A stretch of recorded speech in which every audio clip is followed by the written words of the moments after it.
Welcome to the HEARTS Entwined podcast. In this podcast, we'll be having discussions around the secrets which attract lasting, healthy, fulfilling relationships, creating a healthy mindset, and what women should know and understand about men. Introducing your host, Lyn Smith, the Queen of Hearts, relationship expert, trainer, speaker, and best-selling author of the Cupid's Bow technique.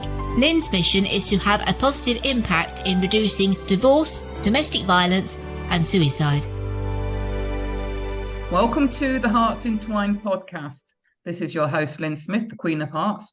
And today, listeners, I've got a really interesting, juicy subject for you. It's all around sexual healing, healing through pleasure, how our sexuality directly affects our mental, physical, emotional health and well-being. And I've got a fabulous guest. Her name is Ava Pikul. Welcome, Ava.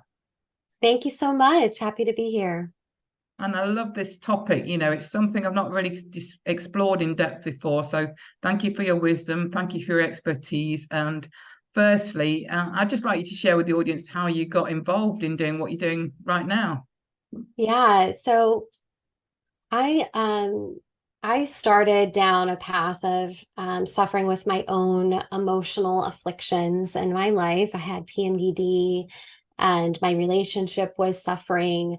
And I noticed that I was also self-sabotaging myself a lot in relationship, even when my partner was emotionally available. So long story short, I ended up becoming a transformational therapist, and I really started to understand the workings of my own mind. And then we can combine that with, you know, the wisdom of sexology, of authentic tantra methods. And I started to weave in these principles of sex and psychology and how we can actually overcome our own emotional, mental afflictions, as well as just amplify our sexuality and our ability for more pleasure as a whole. So those things are very, very interconnected.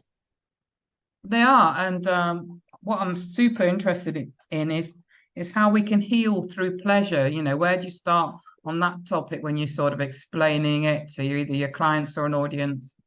I start with understanding this concept of fulfillment. A lot of people come to me because they just feel like there's a piece that is missing in their lives. And it's not always sexual, but because our sexuality is such an ingrained foundational piece of who we are as human beings, we can use that. We're hardwired for pleasure, for joy, for connection. But a lot of times it is the thing that people fear the most. And this is where this very unconscious or subconscious piece comes in, where we're all striving towards connection at the end of the day, whether you're consciously aware of it or not. But it's also the thing that we fear the most. So when we understand that, that kind of gives us more of an ability to really start to understand why we make the choices that we make, or the lack thereof, why we feel stuck in certain situations, why we fall into behaviors and patterns that are not benefiting our lives, that are not benefiting our relationships. And it's usually because of that foundational piece of how the mind works. And what is it that you found about yourself, and what was your, if you don't mind sharing, your pattern that you experienced for yourself, and how did you overcome that? Yeah, so we can backtrack a little bit here. I was a stripper for a little bit, and I would be very attracted to unavailable men. I even dated someone twice my age at one point. So I was the type of person, and this is a form of self-sabotage, right? Where we're choosing partners or choosing to be in relationships with people that are emotionally unavailable. So that was the first thing. There was other components of that. Even when I was in a healthy relationship, and when I began my relationship with my now 5-year partner, where even if he was emotionally available, I was pushing him away. I wouldn't let myself believe that he was there for me. There wasn't even that thought on my mind, because I just assumed that I would get fucked over. I was protecting myself unconsciously. So a lot of times these tendencies, they start to feel like your personality. And I've been told a lot in my life that I'm intimidating and, come across as kind of can I swear in this podcast? Yeah, I mean that's fine, because I can put an 18 plus on it, or adult content, which covers us for that. So, Just kind of slips out in the way that I usually talk. But yeah, a lot of times I would be called that, told that I'm kind of that bitchy personality, right? And so I kind of took that on as a part of, oh, this is just who I am. But in reality, I was really self-sabotaging my relationships, not just romantically, not just with the men that I was choosing to have short-term relationships with, but in all areas of my life. And that really prevented me from fostering the connections that I truly desired. And at that point, I wasn't even aware of the fact that's what I desired, right? So that's how these unconscious tendencies, especially self-sabotage, can really create this alter reality that we're living in. We're living in this delusion that this is who we are, this is who we'll always be, great men are never available, those types of thoughts. I'm not enough, I'm not ever going to be, lovable enough to have a relationship like that. So all of those thoughts are kind of ruminating in the background. And those thoughts are what create our actions, right? And those actions create our reality as a whole. So again, it was a very long journey for myself, because I didn't have an understanding of why I was making the choices that I made. So all I knew is that I felt unfulfilled and very stuck, and would fall into depression, anxiety, make choices that were just not good, waking up the next morning with just this guilt and remorse, that type of thing. And it was because of those behaviors that I was choosing to make. And I didn't know why I kept doing that. And even when I went into my healing journey and started to understand these types of choices that I was making, it still took me a very long time to replace those negative thoughts, emotions, feelings, behaviors with positive, constructive ones. And, I wish that I had that wealth of information a lot sooner. So this is what I help a lot of women and men work through, especially in relationships, of where those unconscious tendencies are and how it's affecting us as a whole, not just sexually in the bedroom, but financially, our ability to create platonic relationships. These are all really, really important factors. We can't just talk about our sexuality without talking about all facets of our lives and why we're making the choices that we make. Yeah, absolutely. And like you say, it's not just about intimate relationships. It's about all relationships that usually have some sort of common denominator of behaviors that either make them fulfilling and healthy or not, as the case may be. Exactly. So for you, what was, I suppose, the turning point? What was there some sort of moment where you realized that I need to change things? That's a great question. I think that it was when I started studying to be a transformational therapist. I started to dive deeper into my own sexuality, and I was like, hold up, like this is not working anymore. And it was the turning point for me when I had to take responsibility. I had to take responsibility for my life. And this doesn't mean, forgetting about the past. This doesn't mean forgetting about the people that fucked me over, or how my parents messed me up, right? This is it's that power, right? It's the resurgence of like, I have control over my life, and I can trust that I will make the right choices and move in the right direction. I trust myself, and that is taking responsibility for also the pain that I've caused others. I caused a lot of pain in my relationship, and we tend to play the blame game. That's another form of self-sabotage, where in my relationships, I was blaming my partner for the way that I felt. I was blaming them for my actions in the relationship. And even when I had like PMDD, for example, which is a mood disorder, I was blaming it on my hormones. And so we kind of play this blame game so that we feel better just for a temporary moment in time. It kind of takes the pressure off of us. And it's also a way that we can relate to other people, because blaming and criticism is a way that it's actually very deeply ingrained in society, where we can connect with anyone, whether we know them or not, through criticism and through like this kind of complaint train. So this is a way that we avoid those deeper elements of connection because they maybe feel unsafe to us on an unconscious level. So that was the turning point for me, is just making these connections and then being able to actively work through them. So a huge part of this was communication. And, you know, especially in sexual relationships, long-term, monogamous, especially, right? That communication is so, so important. So this happens a lot in couples' lives, is they'll start blaming each other for the lack of pleasure, sensation, fulfillment, joy that they're experiencing in the relationship. And that only creates more resentment.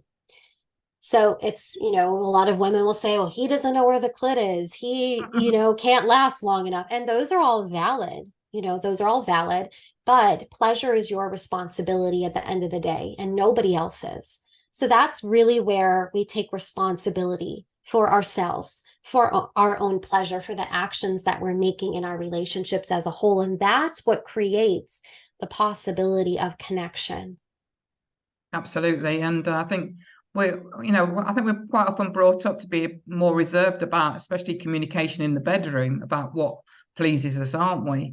You know, through, I don't know, stereotypical things that might invoke shame or guilt about actually wanting to explain what actually makes us feel good.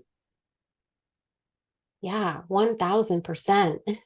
Communication is not something that is easy by any means. None of us grew up being taught how to communicate effectively. Okay, so a lot of the ways that we communicate in our relationships are not effective at all. Sometimes we feel that anger is an effective form of communication, for example, and it's not. So these are tools that need to be implemented. You can't just learn these from an Instagram post and, you know, change your entire relationship. I'm not saying that can't add some benefit to your life, but it really does take these steps and your courage and ability to work on it every single day.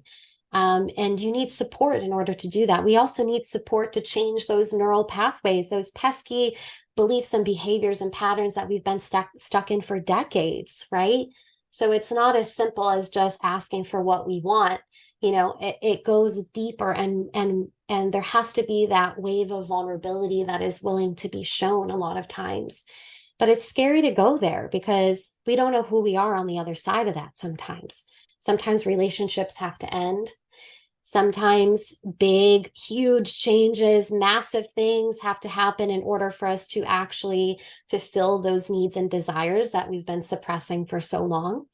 So it's that type of support that is necessary when we move forward in communicating, not just in our relationships, but as a whole. Because at the end of the day, we're striving towards that deeper layer of connection. And that calls for big changes in our lives that can sometimes be really scary. Yes, it can. But I think one of the first things we can admit to ourselves is, and I think a really good step that you mentioned, is acknowledging that we need to take responsibility for ourselves and not, I mean, there obviously are things that other people do to us, especially in intimate relationships, that we can point the finger and say, he did this, and know that's an absolute truth. But the thing is that, you know, there are things that you can probably look at in your own reaction or response to that, whether it's been allowing unacceptable behavior, even, that can be your responsibility in the part that you played.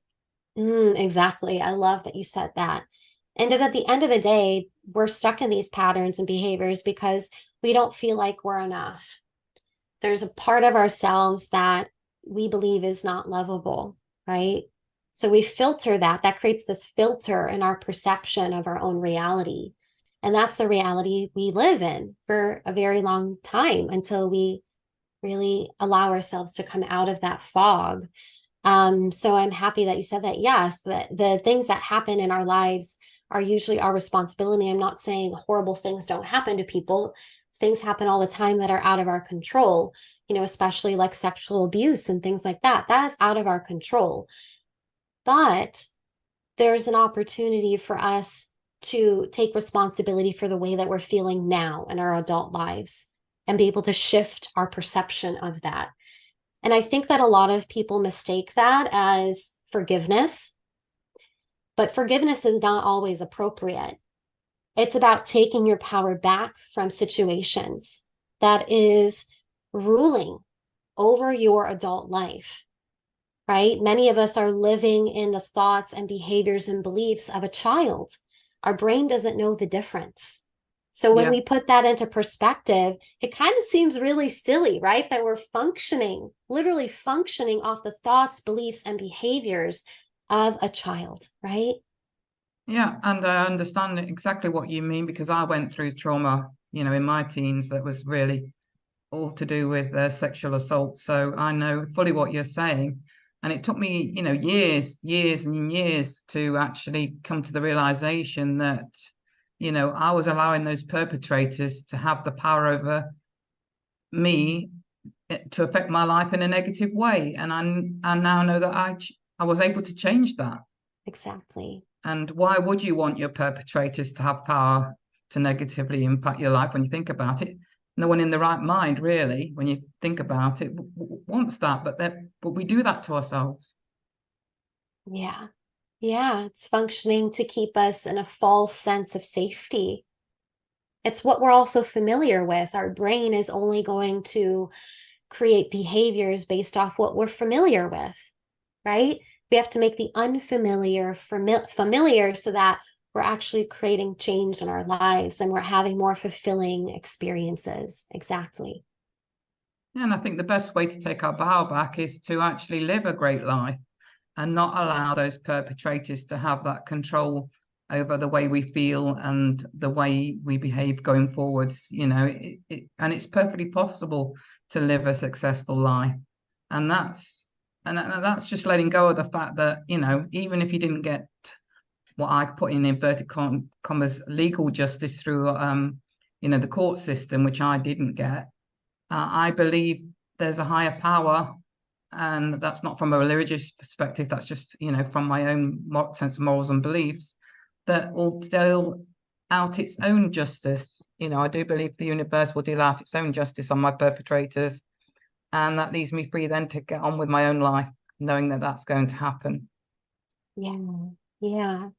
And I think this really brings us to that healing component of what our sexuality can do for us, right? A lot of us talk about taking our power back through our sexuality and through our pleasure, right? But what does that mean?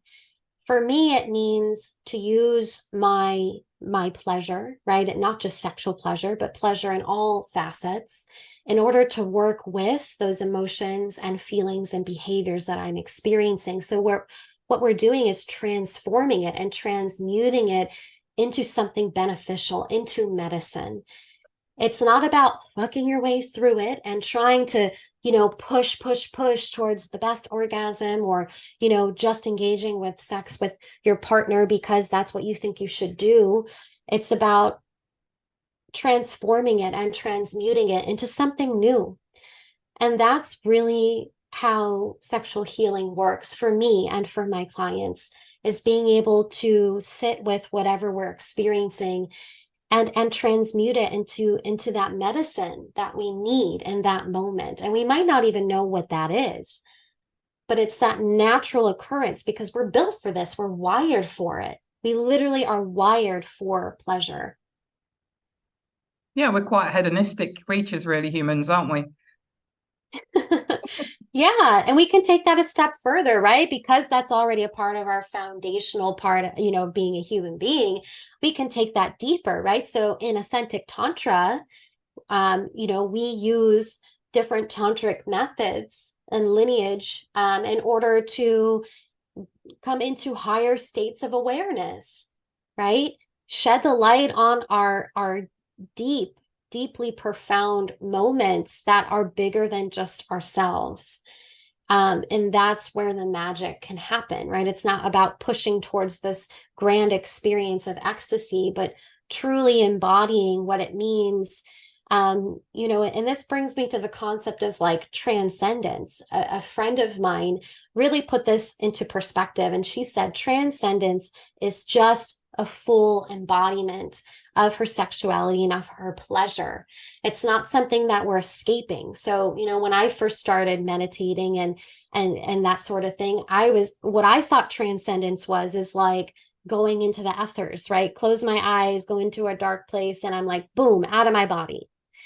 That's not what I'm talking about. I think that transcendence is truly that ability for us to come in and accept all pieces of ourselves, and even use things like our sexuality as a form of healing and as medicine. Love it. And I love what you're doing to help people live a more pleasurable life and, implement some sexual healing, because I think there's such a lot of people, that have been affected by trauma in their past, especially around sexual abuse and stuff like that. So, I think it's great that you're on that path, and I love what you're doing in terms of sharing your wisdom. Thank you. Yeah, and it really does start with you, right? A lot of people will say, well, I don't have a partner, I can't work on this. That's another form of sabotage. You don't want to go there because you don't have a partner, but you have to practice yourself. I did not bring my sexual healing practice into my relationship until 1.5 years into it. There was so much stuff and dark, deep shit that I had to work through that I wasn't even thinking about layering this additional energy on top of it, right? That was just going to throw me out of the water, right? So it is about that gentleness, that slow type of mentality of like, let me cultivate this with myself, and I might add that actually does indirectly affect your relationships, obviously, because you're working on those things continuously, maybe before even inviting your partner into that space as well. I love that you said that. It's so important, isn't it, to do the work on ourselves. And then if you're in a relationship, you can introduce that, like you said. But if you're not in a relationship, to use that period of time whilst you're single to, be the best person you can be for yourself, so that you can attract a better, high quality relationship going forward. Yeah. So Ava, tell the audience what's your best contact information should anybody be inspired and interested from our conversation to want to reach out to you. I have some great information and daily posts on my Instagram. You can find me at ava.pikul, Pikul on my Instagram. Excellent. Thank you so much. And any final words around sexual healing and healing through pleasure that you want to leave our audience with before we wrap up the episode?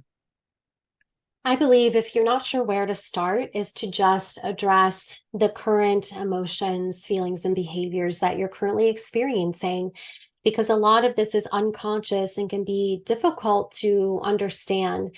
So my suggestion is to just find the support that is resonant to you.